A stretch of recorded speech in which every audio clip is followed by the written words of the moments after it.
I thought this was harder. What's taking you so long? He builds these great steel tube frame chassis. Here is my Formula Continental. This looks freaking amazing. It does look great. You didn't let me finish.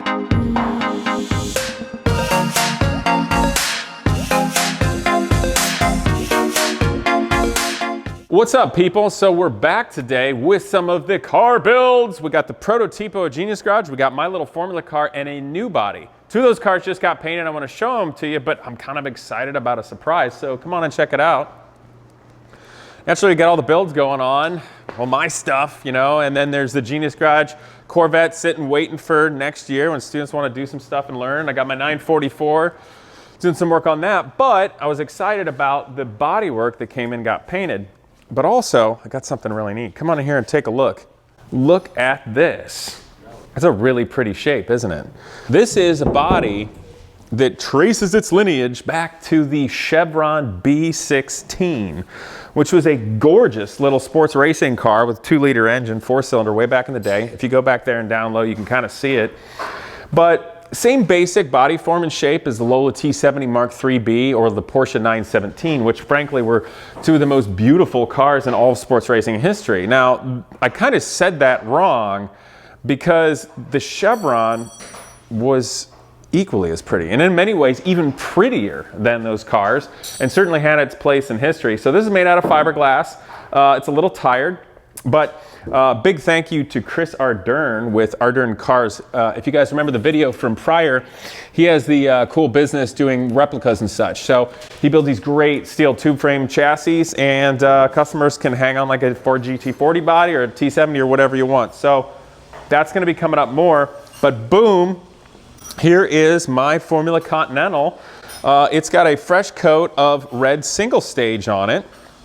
Now, it's fiberglass body. It's been around since the 80s, and it's raced, and it's gotten beat up. Truth be told, there's still some cracks in the gel coat from the way it was before, and I didn't bother having those fixed and ground them down and doing it. So you can see where some of that is, and which some I'll hide a little bit with a clever placed decal or maybe some vinyl stripes.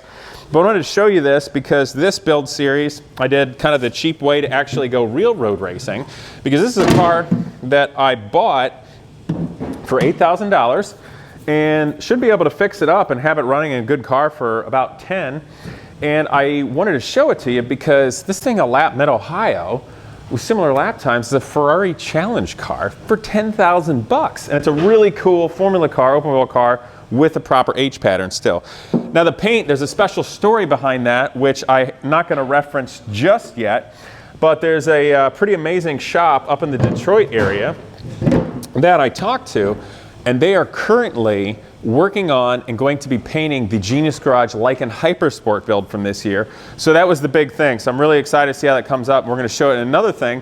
But they were kind enough to paint my Formula car and the Prototipo here as kind of a quick job, because they wanted to be able to showcase what they can do quickly. So the Lycan is like the super over-the-top hypercar build. And I'll tell you what, Chris, if you kind of go over here, we can look at the Prototipo better. The Lycan is going to be the super over-the-top, beautiful, like miles deep, clear coat, metallic, perfect finish supercar. But these are race cars. And I purposely told them, like, let's just do a single stage shoot. And they were nice enough to do it for me and Genius Garage like this, to showcase it. But I think it's also a neat way that you guys are going to see how you can actually make a race car look pretty darn gorgeous rather quickly. So right now, some of the guys are putting the bodywork back on the Prototipo. You guys that have been following along remember Cameron. This is his big project from earlier this year. He went on, got a great job at Extreme Experience where they do supercar rentals and such at tracks, and this helped him get that job. Now with the Prototipo here, this car is all carbon fiber bodywork, and you'll see that, and this kind of was more evident after it was painted and shinier, but the carbon fiber layers are separating a little bit here. I didn't bother to tell him, we didn't bother to fix it because frankly it's an older race car. It's going to get vinyl and stuff, so you're going to see it. So I kind of have to point out the sin. You probably never would have noticed it, and I should have just not even said anything. But I didn't want to not say anything because then somebody would comment below, Casey, you got it painted. Why is it bubbling? It looks stupid. Oh, God. Hi. Anyway, so didn't fix it because race car, yes. But I think it looks really amazing. why don't you, Chris, come here, take a peek here. So the roof section here, which is all carbon, it bolts to the carbon fiber monocoque. So this is the actual chassis. This is the carbon fiber monocoque for the front that all the suspension hangs on. And then the monocoque terminates here, and the engine is semi-stressed. It's got the transaxle here, which is bolted to the engine, and all the suspension for the rear wheels then bolts to the transaxle. Now, the engine's semi-stressed because it's got this trunnion, this big like A-arm, right, that goes up here to the roll cage, and then you got this big A-arm here that then goes up to the carbon fiber monocoque and bolts to hard points. Just kind of want to point that out. So when I took the bodywork off, we took the doors off, which is funny because the doors are just windows with a frame, with a carbon frame. Took that all off, and I miraculously fit all this bodywork like a Tetris puzzle in the back of the truck and drove it up there, including the wing and all. But I was pretty excited with it. Since the car came right out of the early 90s, we ended up painting it white. I also thought that would look pretty because it has the contrast from the, the black looking of the interior, the bare carbon, and the black centered wheels.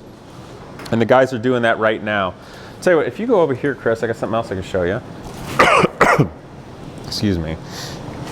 Now something else, looks like the guys just got the side pod on this side.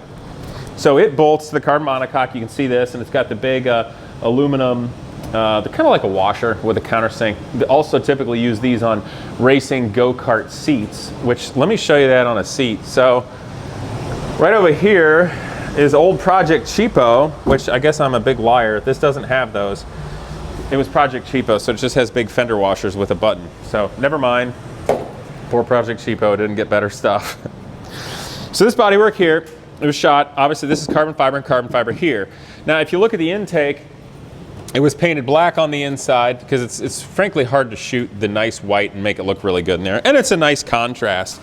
So what we simply did, I masked this off the other day, and we just shot the black to freshen up the look, cleaned it off, and shot this of the bodywork, and honestly it was Rust-Oleum satin black. Single stage, real easy, no problem.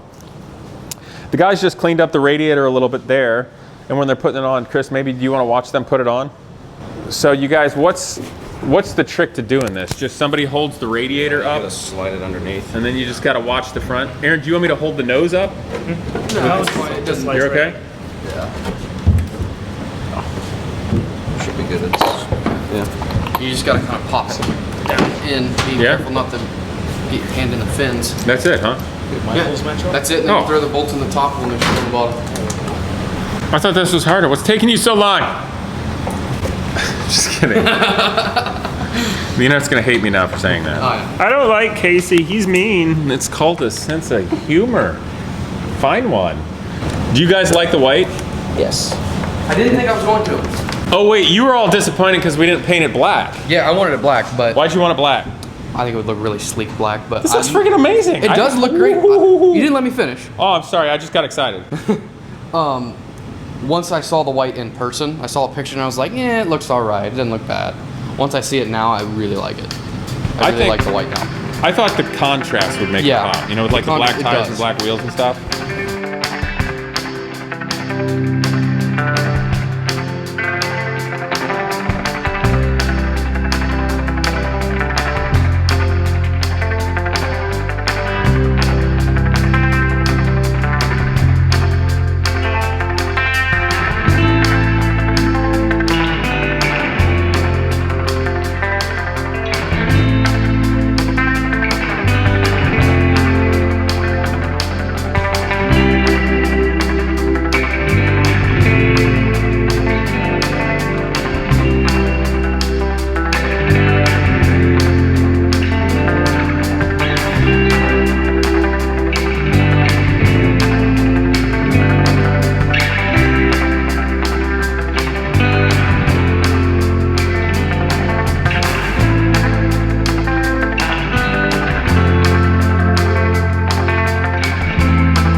So they're not real tail lights, they're just reflectors. You would put a rain light on it, but presumably for the series, it didn't require having actual brake lights or turn signals or anything like that. And typically for race cars, you don't have brake lights unless it's production based, which is funny because a long time ago, I was at a race, and the cameraman knows this story, and somebody who shouldn't be driving a race car was in a production based car and it had brake lights. And somebody told this person that the brake lights weren't coming on the track, and they freaked out at me, and it's like, how are they gonna know when I'm gonna brake? I'm like, because there's a turn coming up. So anyway, that's really funny to race car drivers. Maybe not in this context, but I will never forget it. So I don't know if that'll be funny to anybody that's not into racing or not, but it was a frustrating and annoying moment from somebody that should not have been in a race car. And now, cameraman, there's gonna be a bunch of people that comment, Oh, Casey, you're irresponsible. I can't believe you would make light of somebody concerned that somebody wouldn't know when they were going to brake in a race car. God. Whew. Yeah, those kind of people. Racing stories. Most of them are not publicly acceptable. Or accepted by the entirety of the bell curve. So anyway, these look nice. Aren't they pretty, cameraman? Here, come on over and look. You want to check them out? It actually does look really nice. I like this. And that's the reason why I was thinking that this car in white would look awesome. Because one, it would look real period for the, oh, those do have receptacles. It's just the screws then. Yeah. Okay. It would look real period for the Yeah, the 80 would look, it would look super 80s, early 90s in white. It'd look nice. But also, just turn around and look at it. Look how well the wheel and the tire and the black windows contrast with the white. I think it just looks great. It's arguable, but whatever. And then these taillights look nice in the back too, with the kind of black trimmed in red. So anyway, you guys, this is about it. So kind of a normal day. This is getting toward the end of the year, end of 2020, which is nice. Here at Genius Garage. So I'm having a little fun getting the bodywork on. Genius Garage guys are having some fun getting the car back together. I think it looks great. And really excited, of course, about this Chevron B16 body. I don't have any concrete plans for it yet, but I am locating what I want to do to build the rest of the chassis or use a pre-existing one and modify it for the future. But that's going to be just an absolutely gorgeous track car, hopefully street car too. But I hope you guys just enjoyed being part of this day and seeing a little bit of the process of putting panels and things back on. Look forward to see you guys next time. I hope you enjoyed today's video, and naturally that you will subscribe, but please click that bell so I can continue to bring you wholesome and entertaining automotive content. Also, a huge thanks to Avalon King ceramic coating. They're supporting this channel and making this all possible. But more importantly, I'm looking forward to use it on all of my vehicles, including my old dirt bike. Ceramic coating bonds directly to the surface of your paint, trim, and plastics to give a long-lasting shine that beats all waxes. It lasts for years and it's easy to maintain. I've got it on my Viper right now, and my car has never looked this good. So give them a try. Again, thanks for watching, and I look forward to see you next time.